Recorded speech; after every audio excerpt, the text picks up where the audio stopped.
اعوذ باللہ من الشیطان الرجیم بسم اللہ الرحمن الرحیم وبہ نستعین قال رسول اللہ صلی اللہ علیہ وآلہ وسلم قد دعیتم الی ضیافت اللہ۔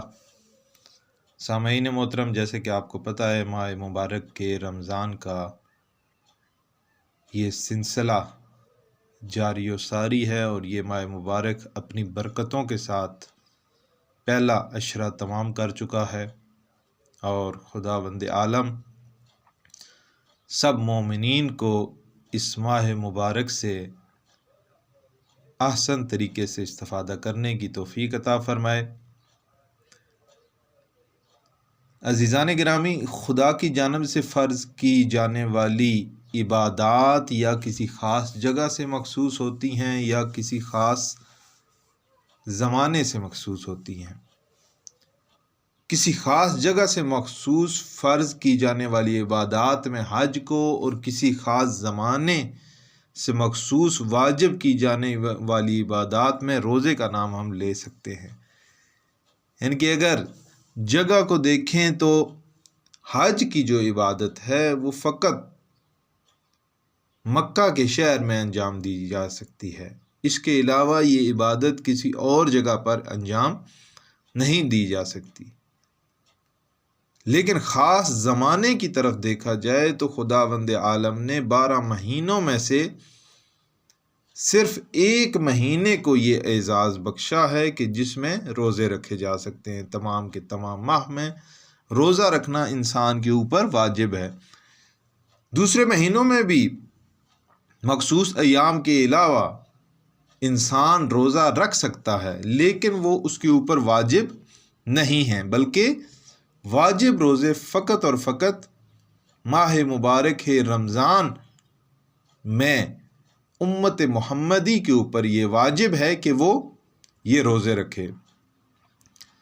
ماہ مبارک کی فضیلتوں میں سے کچھ فضیلتیں ہم نے اپنے گزشتہ دروس میں بیان کی ہیں، اور کوشش ہوگی کہ آنے والے دنوں میں بھی اسی طرح ان فضائل ماہ مبارک رمضان اور برکات ماہ مبارک رمضان کو بیان کیا جا سکے۔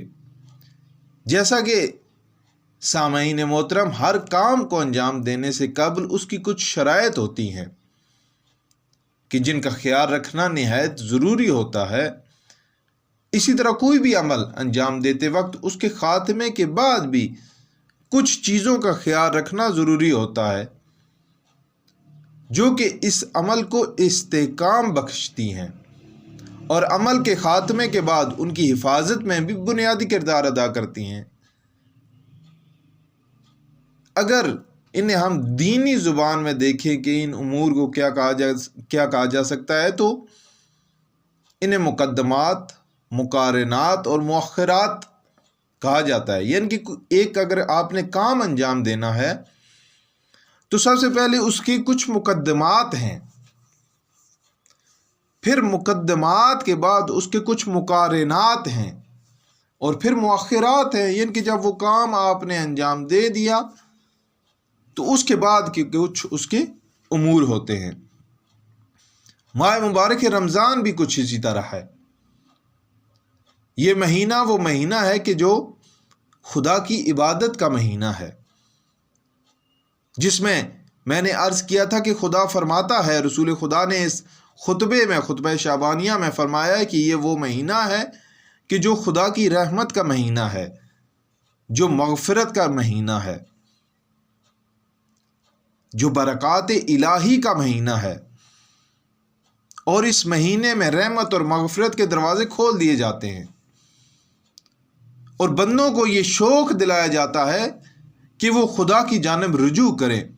اس ماہ مبارک میں جب خدا کی رحمتوں کی بارش ہو رہی ہوتی ہے تو شیطان کو اس کے لاؤ لشکر کے ساتھ قید کر دیا جاتا ہے، لیکن شیطان جانے سے قبل ہی ہمیں اتنا زیادہ درس دے کر جاتا ہے، اتنا زیادہ مسلمانوں کے اوپر وہ حاوی ہو چکا ہوتا ہے کہ اس کے جانے کے بعد بھی اس کے اثرات لوگوں کے اندر پائے جاتے ہیں۔ کیوں پائے جاتے ہیں؟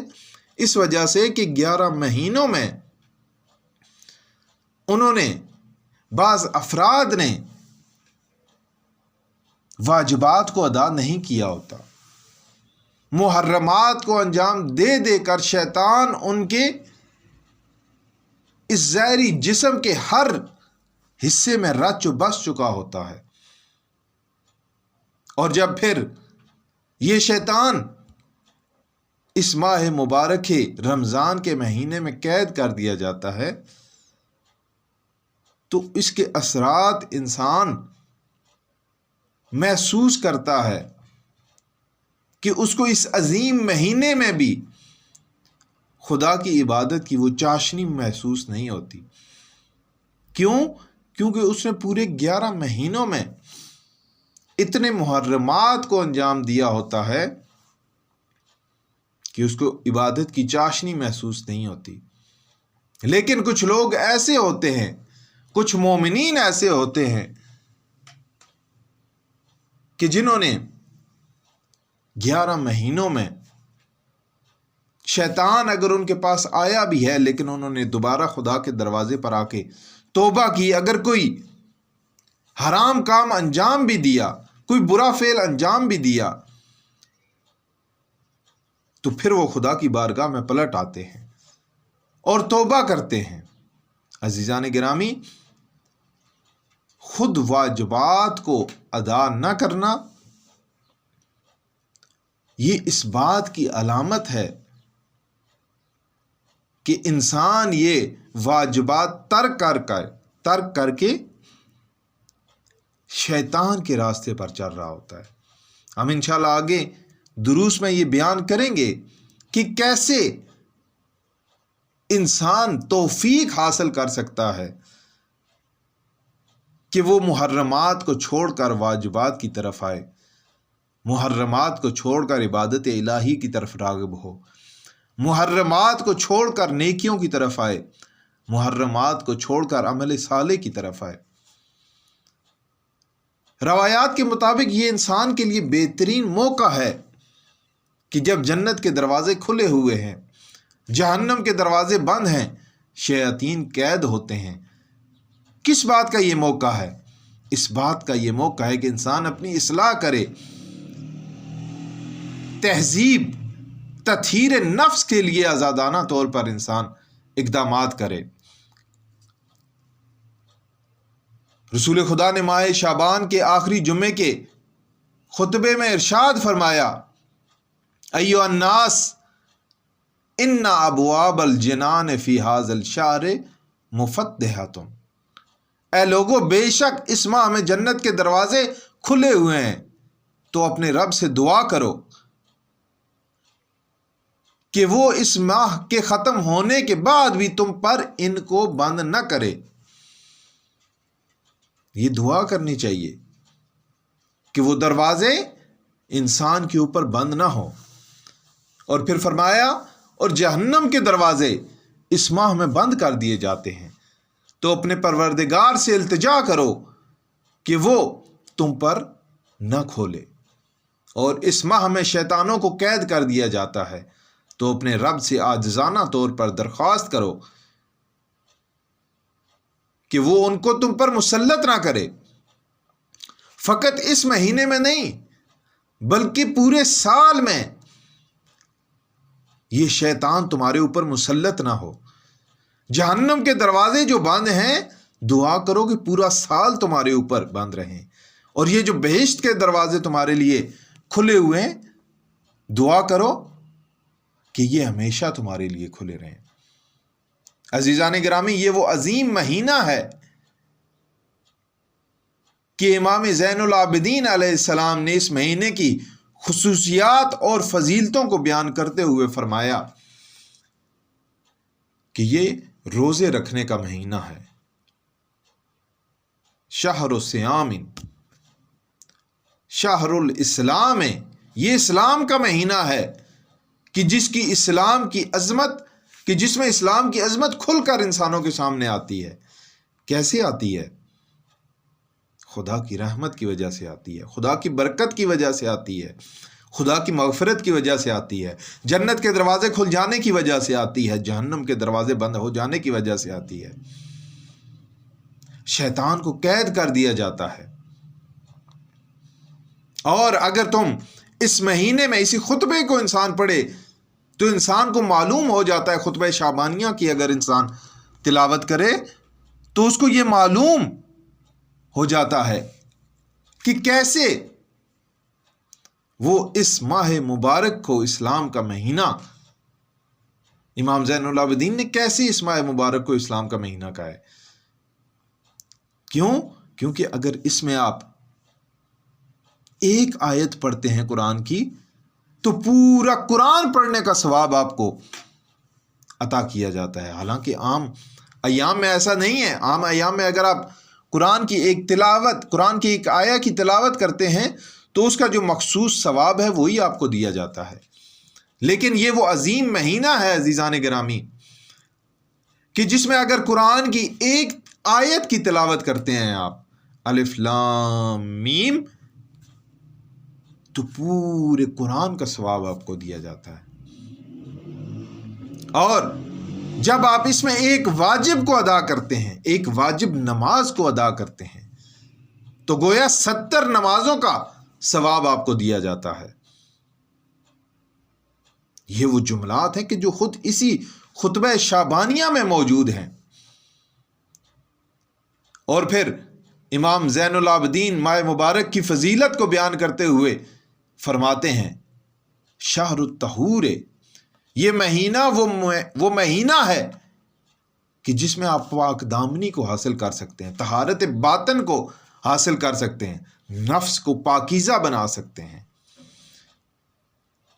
اور پھر فرماتے ہیں شہر التمحیص، کہ یہ مہینہ وہ مہینہ ہے کہ خدا سے دوری کی آلودگی اور گناہوں کی کثافت سے خود کو پاک اور خالص کرنے کا مہینہ ہے۔ یعنی کہ خدا سے دور ہونے کی وجہ سے آپ جن گناہوں کی آلودگیوں میں مبتلا ہو چکے ہیں، گناہوں کی جن کثافتوں میں آپ مبتلا ہو چکے ہیں، یہ مہینہ وہ مہینہ ہے کہ جس میں آپ ان آلودگیوں سے، ان گناہوں کی کثافتوں سے، گندگیوں سے پاک کر سکتے ہیں، اپنے آپ کو خالص کر سکتے ہیں۔ پھر فرماتے ہیں شہر القیام، یہ مہینہ وہ مہینہ ہے کہ اس کی راتوں میں خدا کی بارگاہ میں قیام کرنے کا مہینہ ہے۔ تو عزیزان گرامی، 5 خصوصیات امام زین العابدین نے فرمائی ہے کہ یہ مہینہ روزہ رکھنے کا مہینہ ہے، یہ مہینہ شہر الاسلام ہے، اسلام کا مہینہ ہے، یہ مہینہ وہ مہینہ ہے کہ جس میں آپ طہارت نفس کر سکتے ہیں، اپنے نفس کو پاکیزہ بنا سکتے ہیں۔ یہ مہینہ وہ مہینہ ہے کہ جس میں آپ گناہوں کی کثافتوں سے اپنے آپ کو دور کر سکتے ہیں۔ اور یہ مہینہ وہ مہینہ ہے کہ جس کی راتوں میں آپ خدا کے لیے قیام کر سکتے ہیں۔ جیسا کہ امام سجاد نے فرمایا روزے رکھنے کا مہینہ ہے، تو سب سے پہلی اور بڑی خصوصیت یہ ہے کہ یہ ماہ صیام ہے کہ جس میں مسلمانوں پر روزے فرض کیے گئے ہیں۔ روزوں کا امت محمدی پر فرض کیا جانا خدا کے فضل اور احسان کی بنا پر ہے۔ کیسے یہ احسان نہ ہو، ہم کیسے اس کو احسان نہ مانیں کہ جبکہ اس مہینے میں خدا شیطان کو قید کر دیتا ہے، جنت کے دروازے کھول دیتا ہے، جہنم کے دروازے بند کر دیتا ہے۔ یہ احسان نہیں ہے، یہ فضل نہیں ہے، تو اور کیا ہے؟ اس نے ہم مسلمانوں کو اس ماہ میں روزے رکھنے کے لائق بنایا ہے عزیزان گرامی۔ پھر امام فرماتے ہیں کہ یہ اسلام کا مہینہ ہے۔ دوسری خصوصیت، یہ اسلام کا مہینہ ہے۔ اس ماہ کو خدا کی جانب سے اسلام کا مہینہ قرار دینے کا سبب اس کی خدا کی نظروں میں اہمیت ہے۔ سوچیں ذرا اس بات کے اوپر کہ کیوں اس مہینے کو اسلام کا مہینہ قرار دیا جا رہا ہے۔ کیوں؟ اس لیے کہ اسلام کا سب سے بڑا مقصد انسان کو خدا کی نورانی محفل میں جانے کے قابل بنانے کے لیے ہے۔ اس کے باطن میں موجود گناہوں کی تمام کثافتوں کو دھونا، اسے پاکیزہ کرنا اور اس میں ایسی صلاحیت پیدا کرنا ہے کہ جس کی وجہ سے انسان خدا کی جانب پرواز کر سکے۔ جیسا کہ اسی خطبہ شعبانیہ کا یہ جملہ ہے کہ اس مہینے میں تم رکوع اور سجود کرو، اور جو تمہاری پشتوں کے اوپر گناہوں کے بھار ہیں، سجدے کے ذریعے اور قیام کے ذریعے اور رکوع کے ذریعے اپنی پشتوں کو ان گناہوں کے بھاروں سے ہلکا کرو۔ تو انسان خدا کی جانب پرواز اسی وقت کر سکے گا جب اس کی پشت پر گناہوں کا بوجھ نہیں ہوگا۔ تو عزیزان گرامی، کسی صورت بھی یہ ممکن نہیں ہے کہ انسان گناہوں کے بوجھ کی وجہ سے خدا کی جانب پرواز کر سکے، سیر و سلوک کی منازل کی طرف پرواز کر سکے، خدا کا قرب حاصل کر سکے۔ بس یہ مہینہ انسان میں خدا کی جانب پرواز کرنے کی صلاحیت پیدا کرتا ہے، اور اسی وجہ سے اس مہینے کو اسلام کا مہینہ قرار دیا گیا ہے۔ تو عزیزان گرامی، خدا سے دعا کرنی چاہیے کہ خداوند عالم ہمیں اس ماہ میں آسان طریقے سے اس ماہ کی برکات کو حاصل کرنے کی توفیق عطا فرمائے۔ والسلام علیکم ورحمۃ اللہ۔